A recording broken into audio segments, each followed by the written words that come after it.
Hello, hello, hello, hello. This is Father Adam greeting you with more good news that I know you can use.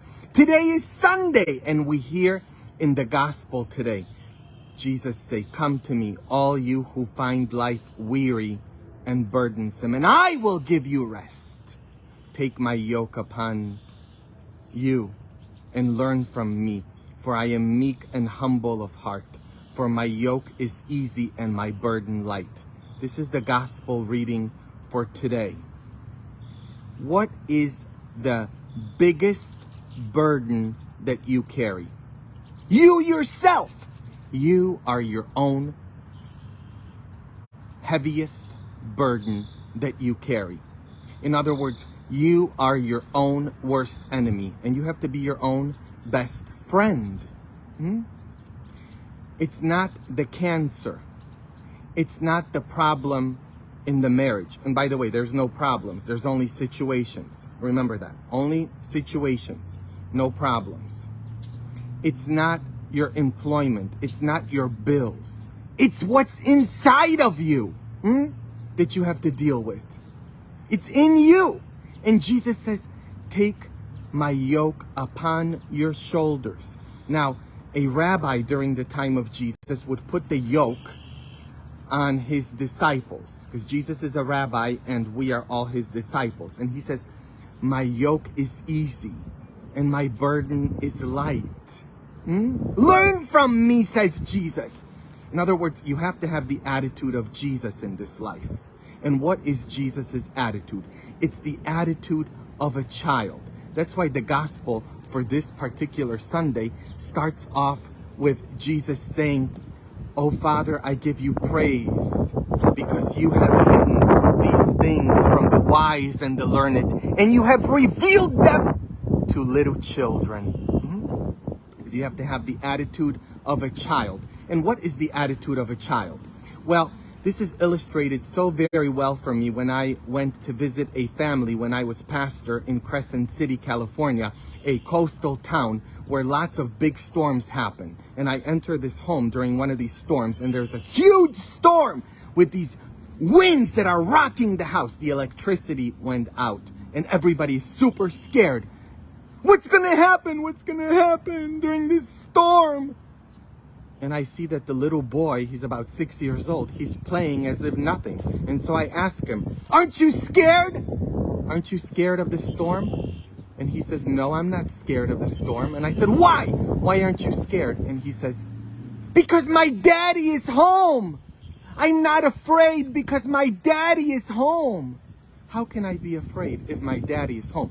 What do we say before we receive communion? "Oh Lord, I am not worthy that you should enter under my roof, but only say the word, and my soul shall be healed."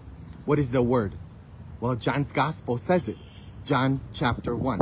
"In the beginning was the word, and the word became flesh." The word is Jesus. You've got Jesus. That's why the Bible says it's no longer I who live, but Jesus who lives in me. And what is the attitude that Jesus had? Because we have to have a change of attitude. We got to change our mind. Jesus wants to change your mind to adjust your attitude, that you will be fine. What is the attitude that Jesus had?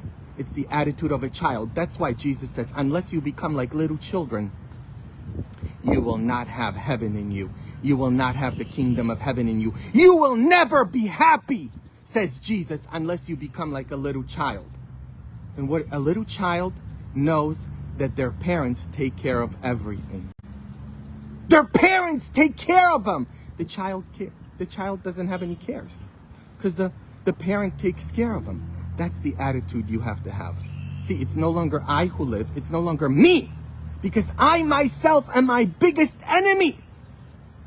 I myself am my biggest burden. It can no longer be me. It has to be Jesus. And if he lives in me, I have to have his attitude. And Jesus throws himself in the hands of his Father. And his Father takes care of everything. Do you understand? Everything's going to be okay. Do you know how many times the phrase "do not be afraid" appears in the Bible? 365 times. 365 times. Do you think God has a message? Do not be afraid. I am with you. Everything is going to be okay. You are not alone. I'm taking care of you. The Lord is my shepherd. Oh my God in heaven. Do I feel like preaching right now? The Lord is my shepherd. I shall not fear. Huh?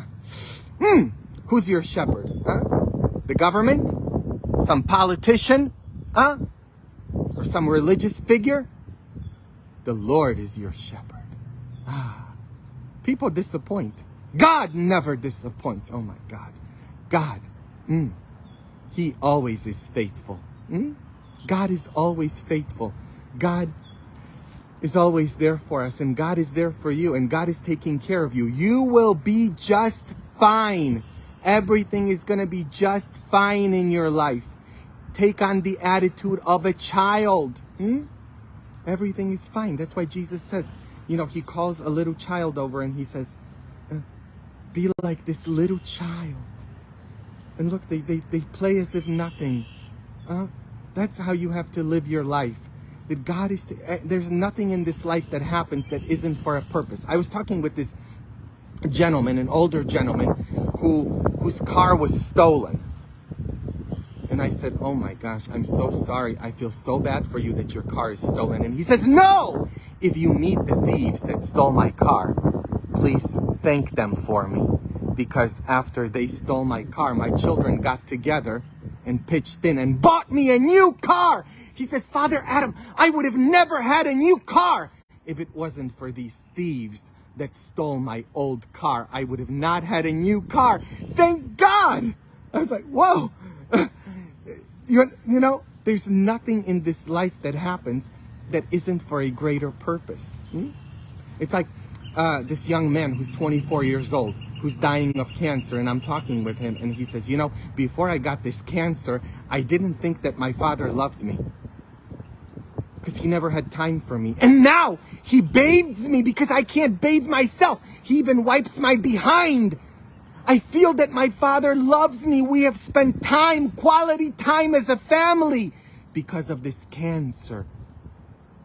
Blessed cancer, he said to me. I was like, oh, that's a slap in the face to me, because I'm like, who thinks of cancer as a blessing? But if you think God is your loving Father, and God can take away anything and everything because God is all powerful, again, God should be able to get rid of the cancer, but for some reason God doesn't, because there's a greater purpose. That's why a life of faith is a life of trust, that I trust.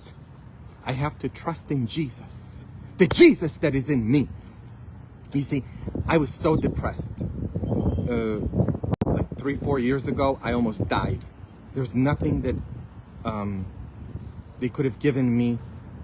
And it was like they were trying all sorts of different medicines, because I have an eating disorder. And I almost died from this. And my therapist told me, Adam, you are your own worst enemy. Stop it. Because so often we may feel like failures because of our failures. I failed at so many things, but I'm not a failure, and neither are you. I've committed so many errors, but I am not an error. And, we are our own worst enemies. Stop being your own worst enemy. Stop it. Now, I know a lot of people say, well, you always appear so happy and all of that. Yeah, I have something called smiling depression. Google it, okay? Smiling depression is like something that Robin Williams had, or Anthony Bourdain. Robin Williams, the actor, the comedian, okay? Yeah. I'm dealing with it. I'm fine right now. It's a constant battle every single day. I've got my own issues. We all have psychoses, okay? The more composed you appear to be, the more messed up you are, okay? I am what is called a wounded healer. I heal people from my wounds. I'm vulnerable. In my vulnerabilities, I bring a lot of healing. That's what it's about. There's 3 words in Greek for power. Energia, energy, It's like what Arnold Schwarzenegger has, or a boxer. It's that muscle power. And then there's dynamis, like what Mick Jagger would have, or some other singer. You know, they're dynamic and all of that. And then there's exousia, which is the Greek word for power that is used to describe the power of Jesus. And that is the same power that a little baby has. Because you put Arnold Schwarzenegger, Mick Jagger, and a baby in the same room, and which of the three has the most power? The baby! In their vulnerability, isn't it? Babies have the most power. That's why God came on earth as a baby. And a baby is vulnerable. So be vulnerable! You know, I'll never forget this.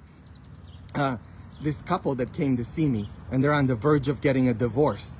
And I'm speaking to them, and they're like fighting with each other. So I ask her to leave. And she steps out of the room, and he begins to describe to me all that's going on in his life, and tells me about his traumas, that he was abused. And then he begins to cry. And so I ask him, I said, has your wife ever seen these tears? And he says to me, no, she never has, and she never will, he says. Now do you understand why they're getting a divorce? Because there's no vulnerability. We have to be vulnerable. God is vulnerable. God came among us as a baby, a vulnerable baby. God is on the cross, vulnerable, open. Do you know why Jesus' hands are always nailed on the cross? So he could never close them. Jesus' hands are always open to you. His arms are open. Do you know that, I mean, we put Jesus on the cross with his parts covered. You know, his private parts? Okay. Without saying something else? Okay, because I don't want to be like, you know, all the people then will be commenting that I said something that I shouldn't have. So I gotta... But we cover him. But Jesus was exposed on the cross. Exposed. Do you get it? You got to live your life exposed. Vulnerable. You know, it's like shame kills. Shame kills. Shame kills. No shame. Just no shame and no guilt. Guilt and shame are from the devil. In the first book of the Bible, Genesis, after Adam and Eve sinned, they covered themselves. And God says, where are you? And Adam says, I've covered myself and I'm hiding. I'm hiding. I'm hiding because I was afraid. You see, in order to defeat the enemy, you have to know the weapons of the enemy. And what are the weapons of the devil, your enemy? Shame and guilt. No shame and no guilt. Exposed. Exousia. That is the Greek word for the power that Jesus has in the Bible. Remember, the Bible says Jesus spoke with authority. The word authority, power, there is exousia. E-X-O-U-S-I-A. Google it. It's the power of the baby. Yeah. Everybody wants to hug a baby, don't they? Everybody wants to be in the presence of a baby. That's why God came among us as a baby. Don't I give you that vibe, those vibes that you just want to hug me and kiss me and, you know. It's those good vibes. It's all because of my vulnerability. Yeah, and my good skin. Yeah. What do I put on my skin? Lard. Actually, my grandmother puts lard on her face. Because, you know, they didn't have cream during the time of communism. There was no cream. There was nothing in the stores. So she used lard. Anyway, happy Sunday. Good news that I know you can use. Sharing is caring. Share and comment. Kisses. Be vulnerable. Listen to Jesus. Hello, hello.